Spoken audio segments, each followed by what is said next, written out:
Viral হলেই যে আমাকে দাম বাড়াতে হবে এমন কোনো কথা নেই। আমার এখানে তুমি এখনো একটা 7 টাকায় পাবে, আর পরে যখন শীত থাকবে না তখনও তুমি একটা 7 টাকাতেই পাবে, 3টে 20 টাকাতে পাবে। দেখেছো, দেখো কেমন ফুলেছে, কারোর কিন্তু নজর পড়েনি। এই দেখো কতটা ফুলেছে, ক্যামেরাটা এখানে নাও, ক্যামেরাম্যান ফোকাস করো, একদম জলদি ফোকাস করো। দিদি কেমন আছো দিদি?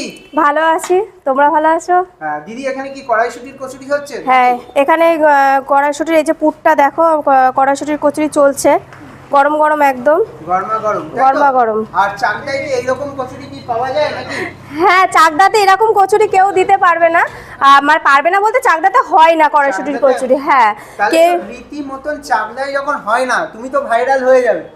দেখো ভাইরাল হয়ে যাব বলতে ভাইরালটা মানে ওরকম না, মানে তুমি সোশ্যাল মিডিয়ায় নন্দিনী দি, মিষ্টি দি, কালী দি, মুনমুন দি এদের চেনেন? এখন তো ফোন খুললেই